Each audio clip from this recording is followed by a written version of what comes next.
کہ جس نے آرگنائز کیا آپ کو لے کے جا رہا ہے، تو وہ آپ کو وہاں پر سامان بھی اٹھا کے پہنچایا، تو سامان آپ کو اٹھانا پڑتا ہے۔ آپ جب اندر جاتے ہیں پھر وہاں تھوڑی دیر تک آپ کو انتظامیہ کا انتظار کرنا پڑتا ہے۔ وہ آپ کا جو امیر ہوتا ہے، امیر کہتے ہیں لیڈر کو، ٹیم لیڈر، جیسے آپ کی آرگنائزیشنس میں مارکیٹنگ میں لیڈر ہوتے ہیں، دوسرے لیڈر ہوتے ہیں لوگ، اسی طرح ایک امیر ہوتا ہے۔ کہ اسلام میں یہ ہے کہ اگر آپ 3 لوگ سفر کر رہے ہیں تو آپ ایک کو امیر بنا لو، یعنی ایک نہ ایک آدمی کو رہبر بناؤ اور 2 اس کے پیچھے چلو۔ تو یہاں پر بھی معاملہ یہ ہے کہ اس میں امیر صاحب ہوتے ہیں ایک، وہ کیا کرتے ہیں کہ وہ آپ کو کنٹینیو گائیڈ لائن دیتے رہتے ہیں کہ آپ کو کرنا کیا ہے۔ پھر وہ تھوڑی دیر بعد آپ کو آپ کا ہلکا نمبر وغیرہ مل جاتا ہے، لسٹیں ایشو ہو جاتی ہیں۔ اب تو بہت آرگنائز ہو گیا ہے، چیزیں بن گئی ہیں۔ پہلے تو موبائل واش روم تھے، بانس لگے ہوئے تھے بیچ کے اندر، جو وہ چٹائیاں لگی ہوتی تھی اور اس میں واش روم کرتے، تب تو پکے واش روم وغیرہ زیادہ تر جگہوں میں بن گئے۔ اچھا، اب آپ اندر چلے گئے، وہاں آپ کو ایک ہلکا مل گیا۔ ہلکے کا مطلب یہ ہوتا ہے کہ ایک ایریا مل گیا، وہاں آپ اپنا تمبو لگائیں گے، یا وہاں انہوں نے تمبو لگایا ہوا ہوگا تو آپ کو وہ جگہ مل جائے گی، وہاں ایک کارڈ لگا ہوگا۔ مثال کے طور پہ میرا نام عدنان رؤف ہے، میں کراچی ساؤتھ سے آیا ہوں یا ایسٹ ویسٹ سے آیا ہوں، تو میرا لکھا ہوگا ویسٹ نارتھ راز آباد یا گلشن اقبال، اور وہاں نیچے نمبر لکھا ہوگا 052۔ تو جو لسٹ ہوگی وہ مجھے پتہ چل جائے گی کہ میں 052 کو ڈھونڈتے ہوئے وہاں چلے جاؤں گا۔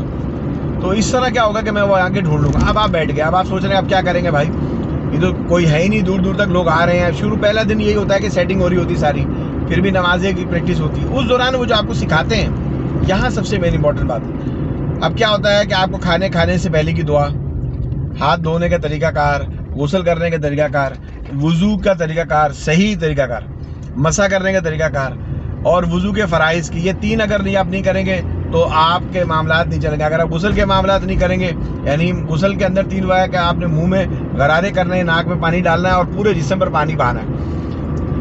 اب یہ اس کے علاوہ جتنا احتیاط کریں وہ اچھی بات ہے، اچھی طریقے سے غسل کریں، لیکن اب یہ کئی باتیں لوگوں کو پتہ ہی نہیں ہوتی۔ لوگ کیا کرتے ہیں، شیمپو لگاتے ہیں، آدھی زندگی لوگوں کی گزر جاتی ہے، ان کو یہ پتہ ہی نہیں ہوتا کہ اگر کسی مرد کے اوپر غسل فرض ہو جائے یا کسی خاتون کے اوپر، تو اس کا طریقہ کار کیا ہے غسل کا۔ تو غسل کا طریقہ کار جوان بچوں کو نہیں پتا ہوتا، ماں باپ کے اندر اتنا گیپ ہوتا ہے، وہ دنیا جہاں کا نالج تو ان کو بتا دیتے ہیں، لیکن ان کو یہ نہیں بتاتے کہ بیٹا غسل کا طریقہ کار کیا ہے۔ اب تم جوان ہو رہے ہو، اگر تمہارے پر غسل فرض ہو جاتا ہے، تم 14 سال میں آگے تم بالغ ہو گئے ہو، تو اگر تمہارے کپڑے صبح خراب ہو جاتے تو تمہیں اس کو کس طرح پاک کرنا ہے، کس طرح اپنے آپ کو پاک، وہ بچہ اسی ناپاکی کے اندر گھومتا رہتا ہے۔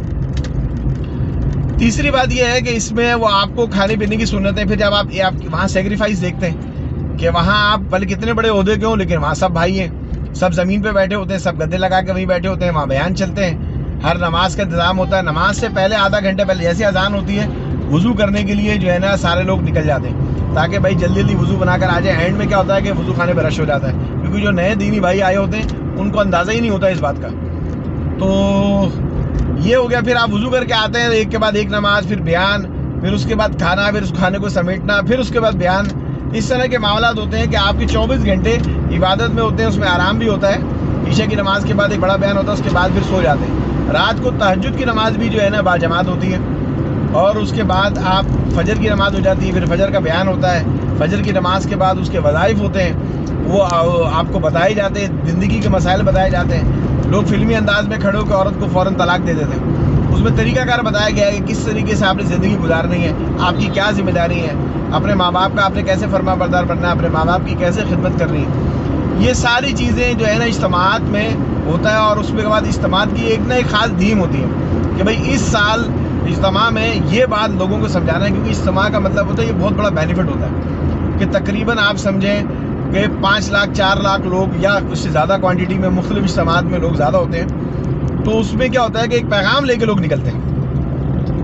وہ پیغام جو اس وقت ممبر پہ بیٹھا ہوا امیر دیتا ہے، چاہے وہ مولانا طارق جمیل صاحب دیں، چاہے مولانا تقی عثمانی صاحب دیں، چاہے دیگر کوئی ہے، ہمارے احتراماً میں ان کا نام لے رہا ہوں سب کا، کوئی بھی ان کا وہ بیان دیں، اور اس کے بعد بہت سارے ہمارے علماء کرام ہیں، وہ سب لوگ جو بھی بیان دیں، تو وہ بیان جو ہے نا وہ ایک انجیکشن کا کام کرتا ہے، اور وہ رگوں میں دوڑ جاتا ہے، اور وہ بات جب ہم لے کر وہاں سے آخری ٹائم رہ جاتا ہے، اس کے بعد صبح کیا ہوتا ہے کہ آخری دن اتوار کا رکھا جاتا ہے، تاکہ زیادہ سے زیادہ لوگ اگر پوری اجتماع میں اپنی نوکری کی وجہ سے، کاروبار کی وجہ سے، دکان کی وجہ سے نہیں آ سکتے، بعض جگہ مجبوریاں ہوتی ہیں، تو وہ پھر اس پہ شامل ہو جائیں۔ فجر کے بعد ایک بڑا بیان ہوتا ہے، اس بیان کے بعد ایک رکت انگیز دعا ہوتی ہے۔ دعا تقریباً 45 منٹ سے 1 گھنٹے کے قریب ہوتی ہے.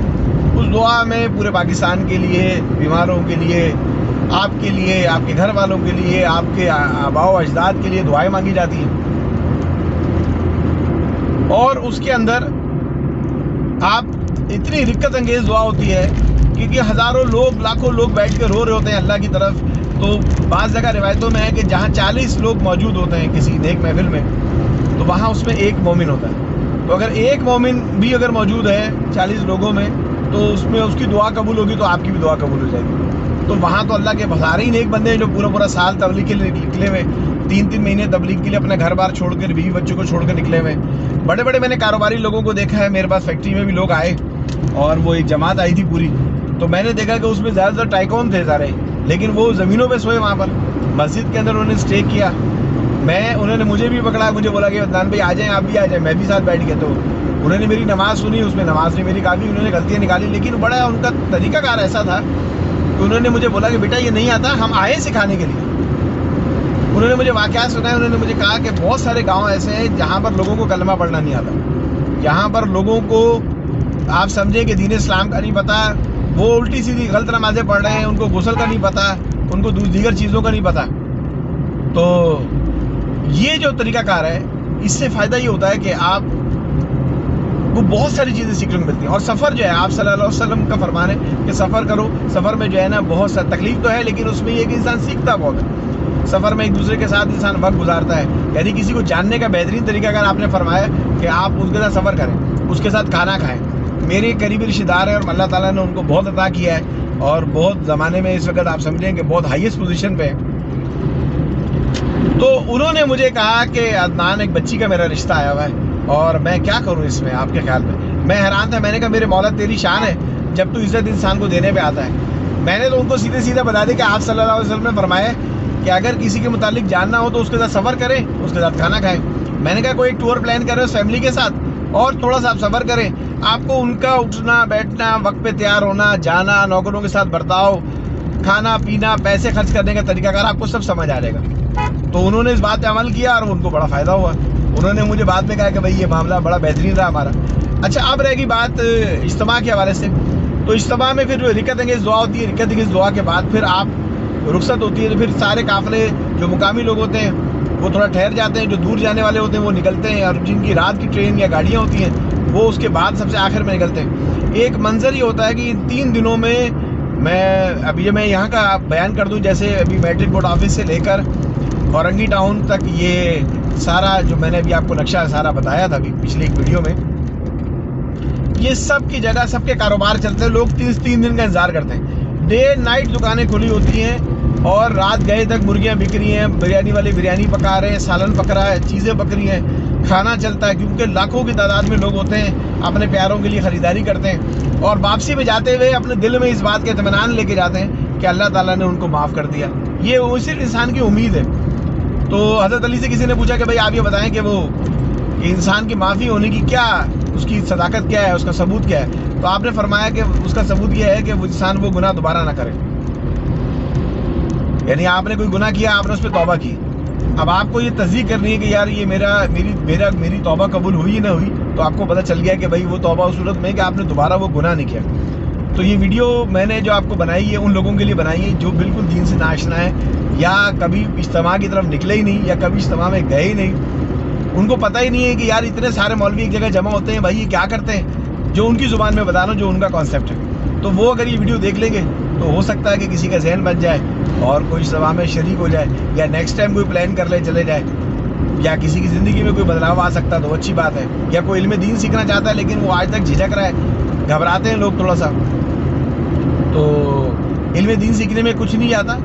یہ سمجھ لیں کہ آپ صلی اللہ علیہ وسلم ایک دفعہ مسجد میں تشریف لائے اور ایک جگہ جو ہے علم دین سکھایا جا رہا تھا، ایک جگہ اللہ کا ذکر کیا جا رہا تھا اور ایک جگہ قرآن پڑھا جا رہا تھا. تو آپ صلی اللہ علیہ وسلم ان تینوں حلقوں میں سے جس میں علم دین سکھایا جا رہا تھا وہاں جا کر بیٹھ گئے.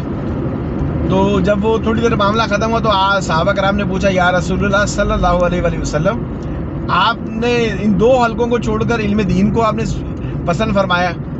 تو آپ صلی اللہ علیہ وسلم نے فرمایا کہ علم دین کے بغیر نہ قرآن سمجھ آئے گا اور اللہ کا ذکر بھی ہوگا. جب تک سمجھ نہیں ہوگی دین کی تو اس کے بغیر کچھ بھی نہیں ہوگا. تو علم دین کی یہ اہمیت ہے. میں ناقص آدمی ہوں اور نہ میں آپ کو پتہ ہے نہ مولوی نہ کچھ ہوں, لیکن جتنا میرے جو دوست احباب حلقہ احباب ہے انہوں نے جتنا سکھایا, جتنا استاذہ کرام ہے, جتنا میں پڑھتا ہوں, تو جتنی چیزیں تھیں وہ میں نے ان لوگوں کے لیے خاص طور پہ یہ ہے ویڈیو کہ جو لوگ ابھی تک اس سے ناآشنا ہیں, تو میں نے کہا میں آپ کو بتا دوں. تو اپنا اور اپنے آس پاس والوں کا خیال رکھیے گا, اپنے بھائی کو دعاؤں میں یاد رکھیے گا.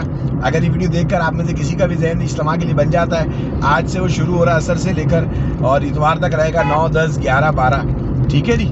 تو اور اگر 12 تک بھی اگر آپ فری نہیں ہیں تو 12 کی صبح آ جائیں, دعا ہے اس میں شریک ہو جائیں اور اپنے گناہوں کے لیے دعا مانگیں. لاکھوں لوگ ہیں, پتہ نہیں کس کی دعا قبول ہو جائے, تو پچھلا حساب کتاب تو کلیئر ہو جائے کم از کم. ٹھیک ہے جی, اللہ حافظ.